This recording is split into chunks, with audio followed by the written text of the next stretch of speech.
Welcome to Meeple, uniting players around the world. A 30-minute exploration of PJ and Gareth's board game experiences from across both sides of the Atlantic. Each episode they share their thoughts and opinions on the world of board games, including their favourite themes, games, hot topics, and much, much more. Hey guys, and welcome to episode 66, Darwin's Journey by Thundergriff Games. That's what we're going to talk about today. As always, I'm PJ. And I'm Gareth. How are you, sir? I've got a husky voice again. Remember that episode last year that, people loved the husky Gareth? Well, he's back. I think there were some memes of like a husky with your face. Yep. Yep. He's back. Husky Gareth is back, folks. Surrounded by people. We missed an episode last week. We didn't miss an episode. We didn't record an episode. Because I was away for the weekend and then got stuck in that storm coming home. And I was holed up inside on an ice storm. Yeah. And then I was 3 days away, so we missed. But everyone's been ill for weeks, and I thought, I'm doing well here. I've avoided it. And then midweek, I've now got a sore throat, but hopefully I'll just go away. It can do one. But we're here, and we're going to talk about Darwin's Journey, which was one of my top games of last year. One of my personal games last year. Yes. And you got this game for Christmas. So we had a long journey this past week, and we thought it would be appropriate to talk about Darwin's Journey. Yeah. Top game. So if anyone doesn't know about Darwin's Journey, it was released, I think it was a Kickstarter. It took a while to get here. Yeah. Can I please read the description? I love the description. You read the description. I want to read the description of this game because this is amazing. So, for those of you who aren't familiar, Darwin's Journey is a worker placement game where players recall Charles Darwin's memories and his adventures through the Galapagos Islands. Here's my favorite part right here. This is what I want to read because I think this is what makes this game shine. I know we're going to talk about it. With an innovative worker progression system, each worker studies the disciplines required to perform many actions in the game, such as island exploration, ocean navigation, and correspondence. I love it. It is a delightful worker placement game. Mm-hmm. Every action, and you start with 4 workers, you can unlock a 5th one. You can go to certain spaces depending on their specialism, which is depicted by seals, these lovely little rubbery seals in the deluxe version. Cardboard and... They're cardboard in our version. In the standard version. They're green, blue, yellow, red, and then the purple is wild. And when it gets blue is sailing ships. Yes. Green is adventuring across the islands. Yes. Yellow is correspondence. And then red is getting more seals. Yeah, it's like adding the seals to your workers, and that's the innovative worker progression system. Yeah. You add those seals to make your workers more diverse or stronger so they can take better actions from those 4. It honestly, every time I play it, I just have such a fun, engaging game throughout. From the moment, I mean, the board is double-sided. It is in a deluxe. There's a standard version. You flip it over, you got the Firelands map. Is that the same? So it's double-sided for 1 to 3 players, and then the other side is for 4+. Right? Yes. I'm looking at for 4 players. So you have a 1 to 3 player side. Flip it over, it's a 4 player side. And then the expansion has an overlay that you fit over the base game, right? It's really interesting. It's incredible. I do feel that the full size of the expansion of Firelands is the full game. That feels like the absolute perfection. Yes. And the standard game, I mean, it's still good enough. Yeah. In terms of decision making, that when you put a worker down, if you're first in that kind of book, then it's free to go. There's 3 journals. 2 pages each. So each page is one of the actions, right?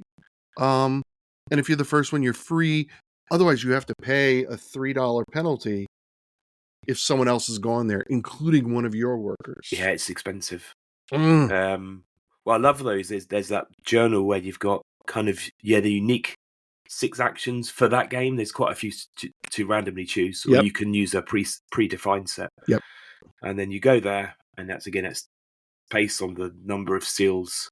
Right. Combination maybe 2 greens and 2 blues. But when you open that location up, you get that free action. That really can help get some big old combos. Yes. Yes.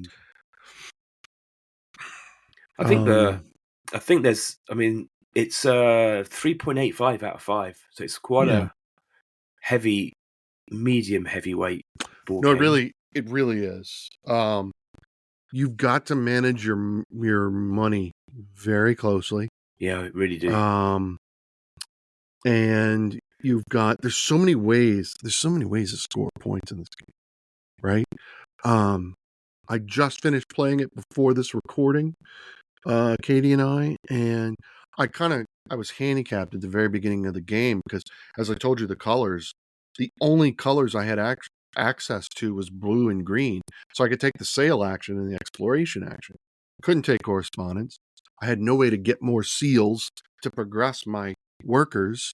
And so I was terrified in round 1. And I'm like, okay, so I've got to be really careful. And I ended up a lot of sail actions. And yeah, I managed it. As long as I stayed ahead of the beagle, right? Because the beagle is kind of all the beagle really is a round marker. It's a round marker, but it's pushing you to explore. Otherwise, you get negative points. I mean, you can even mitigate that. You can. So at the end of each round, there will be a scoring based on the position of the beagle. Do you have this many seals? Do you have this many icons on your player board? Whatever it is, you get this many points, and then the beagle advances to the next position, and then just I've never done this before. I stayed ahead of it the entire game, which I usually don't do, but I had a lot of blue seals, so I was taking the sail action. It does take some of the stress away if you can keep ahead, because unless you've mitigated it where you can cap the max number of points you lose. But the other problem with the Fireland expansion is the movement of time. Oh yeah, which is negative points, and then you start the game with like negative 10 points. So you have to sail and explore and cross the ribbons where there's a little token, which then lets you draw the corresponding card. And they're both really good, but time passes, and the further time passes, the more negative points you have at the end of the game, unless you mitigate that later on. I think it's all about mitigation. So whether you're sailing the seas with the beagle, which again you can take a slightly longer path sometimes to get some nice rewards, or you can just sail straight. Then you've got the islands where you can explore, and depending on the version, you've either got 3 or 4, maybe even 5 different island routes, all of which give you the chance to find and study specimens. Right. Obviously, when you find those, you mark them on your map, and that gives you a chance to gain coins, particularly if you're the first of that type. And then on the main board, you can then send those off back to London, I think it is. Right. And if you have missed out on certain animals, then you can study those in the museum. So there's always something you can do, and there are spaces that don't cost you a penalty to collect maybe your own personal objectives. But there's always something to do. Right. But my favourite part about the game is when you pull off like a 3-action combo. So you go here and you might do a exploration thing, and that gives you 2, like a little tent. You put the tent down, that gives you a boat action. The boat action you move, and that gives you museum study action. And before you know it, you've got 3 or 4 combos, and you've scored a ton of points. They are the favourite parts to pull off when you do that part of the game. If you pull them off. Which, let's be honest, I don't. Oh, PJ. Oh no, I'm not that good. I'm not that smart. That's definitely that's the best part of Darwin's journey is that you can pull off some incredible combos, and sometimes they just appear. I was like, I can do that and then do that, but then of course there's also the bit of waiting for your turn, because like if you haven't got the coins, then you can't go to a space somebody else has been to. So first player order is really important. I think, in It this is. game. It is incredibly important, Yeah. probably more so than in any other game I've played. Yeah. If you end up being last, you do need to bump yourself up. Right. I think Because there's a if few you're games I've lost because I've been last. Definitely because I've not at least had a couple of goes of being first place. if you're the first player in Darwin's Journey, you are guaranteed at least one action where you won't have to pay $3. Yeah. And that's huge. Especially in a 2-player game, right? Like, yeah, I think it. I mean, I can't imagine it in a 3 and 4-player game, because then it's going to get really tight really quickly. Yeah, I think in 4 players the books are divided up slightly more. I can't think now.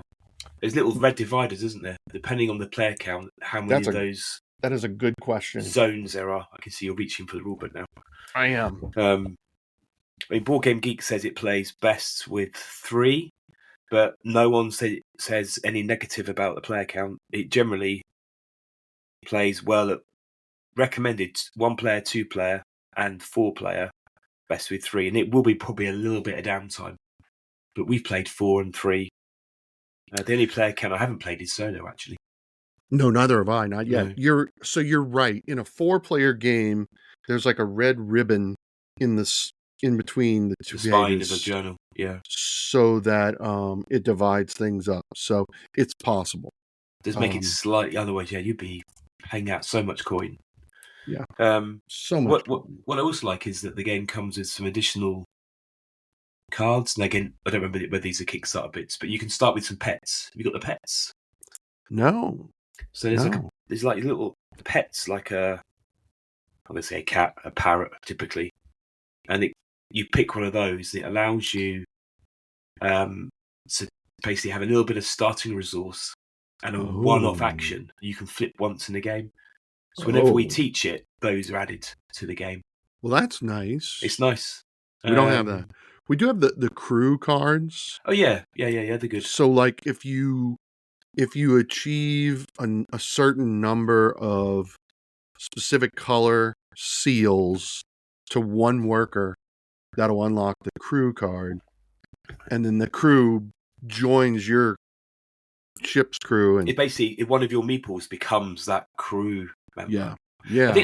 I think it's in this game where when you set the board up and you randomize both the actions, those 6 actions that are unique, and you see the rewards at the bottom of the board for where the beagle is, right, and you look at your drafted crew hand, it does help you set out a really good strategy. Sure. Because if the scoring is all about, let's say, fauna or flora or species, then you might do more adventuring. Right. If it's all about, I don't know, certain seals, then you might put more investment into those sailors.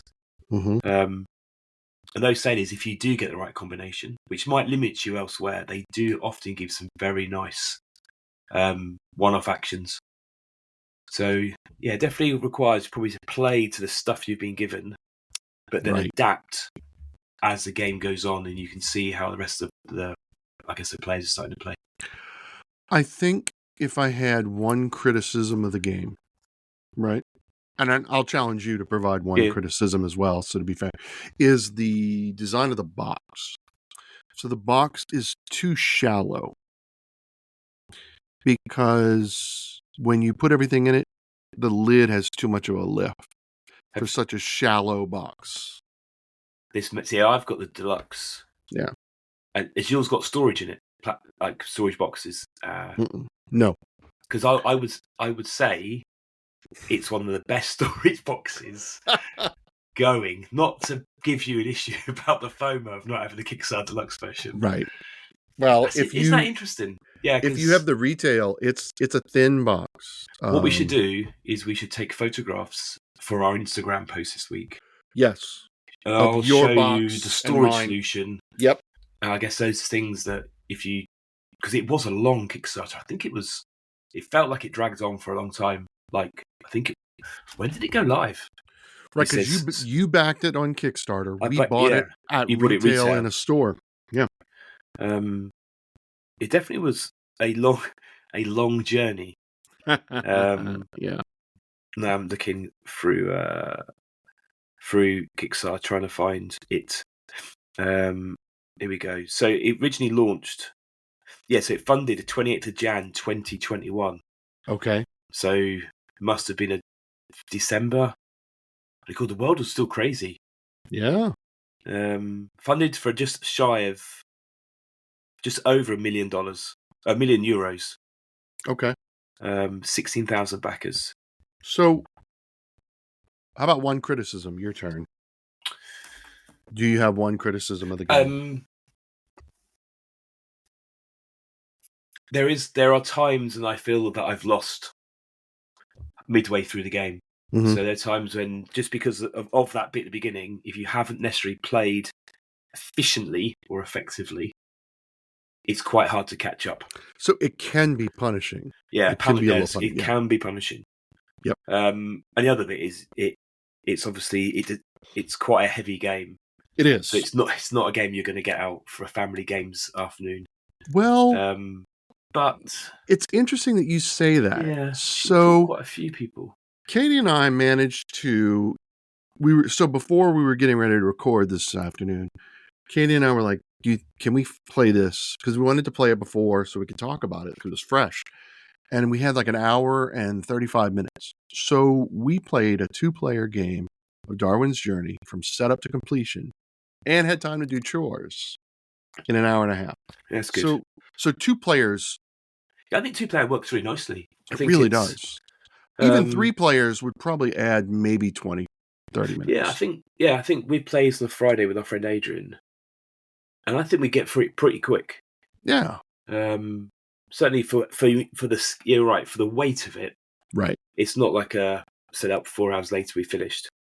Yeah. It's what was so again the box says it's between an hour and 2 hours. An hour would be fast. I mean, I don't know that we could play it in an hour. A little over an hour, 2 players, absolutely. So, so it's definitely worker placement. There's a lot of resource management, primarily your money. It's that worker progression system that really, through the course of the seals, making your workers more prevalent. So I have one other segment of this conversation that I was thinking about. I've written down 3 of them. If you don't have any, that's okay. How about, can you name 3 games that Darwin's Journey is similar to? So if someone hasn't played Darwin's Journey, what is it similar to? Or if they have played Darwin's Journey, what else would you recommend? Yeah, so I was just looking at the 2 designers, thinking to myself, what games have they made that are similar? But Darwin's Journey. You want me to go first? Since I've you put me on the spot. I did. I'm just thinking. So we were looking at our collection, and we think that Darwin's Journey is really similar in style and gameplay to Newton.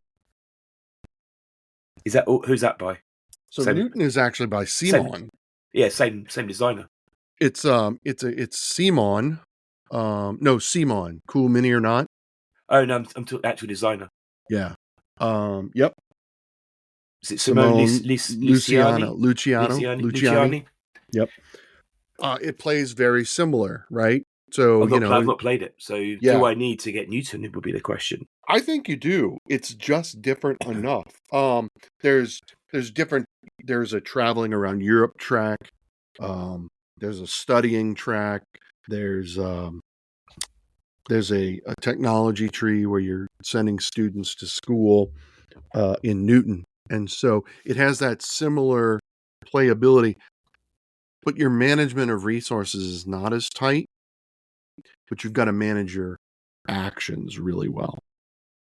And Newton plays well at 2 to 4, so it scales well. And we feel like Darwin's Journey and Newton are just, if you played Newton, Darwin's Journey is a great option. If you played Darwin's Journey, you're looking for something similar, Newton, I think it's probably the closest. Every time I get on these podcasts, I end up buying more games. You are welcome. I was thinking through, I guess, Simone or Simon's previous game. Simone Luciani was in terms of probably similar weights, would be Tekenu, Obelisk of the Sun. Oh, sure. Which, while that's dice placement, it always reminds that game's incredibly tight and also incredibly unforgiving. So you have to play optimally, both upgrading your player board to open up more actions. Right. Try other games by those guys. So it's not by Simone Luciani, but we were thinking about Lorenzo Il Magnifico is another one. While maybe a little less lightweight.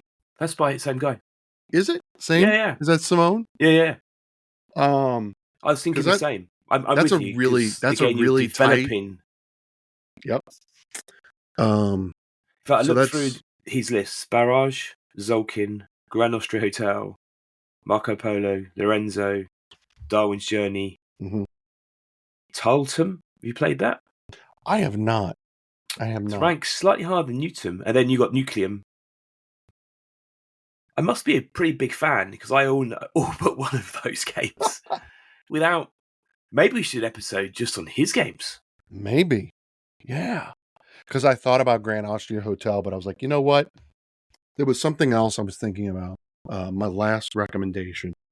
It's a little bit more recent, and that's The White Castle by De Vere. That's another tight. You've got to be careful. Yeah. You've got to manage your, that your one actions. Is brutally tight. Yes. I think I posted about it last night. I think on Instagram. I think you did. You did. Those nine single actions, but again, you've got the chance to pull off some absolutely stunning combos. You've got to find the combos. You can actually get yourself 12, 15 goes. You can. Yeah, that is a good game. Yeah.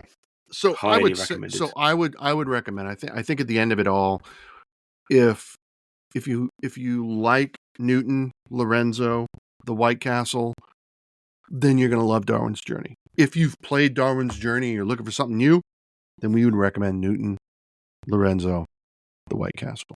I feel like that's Tekenu. Try that as well. If you like heavy Tekenu. Yeah. Well, Newton's has just been added to the wish list. That's good. I reckon I could pick that up second hand somewhere. Anyone who wants to trade it. Oh, I'll tell you what happened last time. You know your the parrot game, Paradissimo, last episode? The wildlife game? Amazon, Life in Amazonia. Yeah. Craig, get into games. Got a copy reserved for me. What a legend. If you haven't listened to his podcast, get into games on air. Check it out on Spotify. That's right. Do it. It's a beautiful listen. That's a lot of fun. He and Becky are just amazing, and their conversation last week about legacy games was just amazing. They had some constructive. It's a good flow. And it goes out on a Monday, so you get that on the Monday, you get us on Tuesday. And then you can listen on Tuesday. What a week. That's awesome. That's great. Right. Do you have anything else to say about Darwin's Journey? No, I just highly recommend it. If you want something heavy, like you say, I agree. Add it to your collection. You will not be disappointed. Not at all. Okay, thanks everyone for listening. We'll be back soon. Thanks everyone for listening. Please subscribe, and as always, we love to hear your thoughts and ideas. So make sure to leave those in the comments. And don't forget, you can also chat with us both on Instagram @Meeple to Meeple.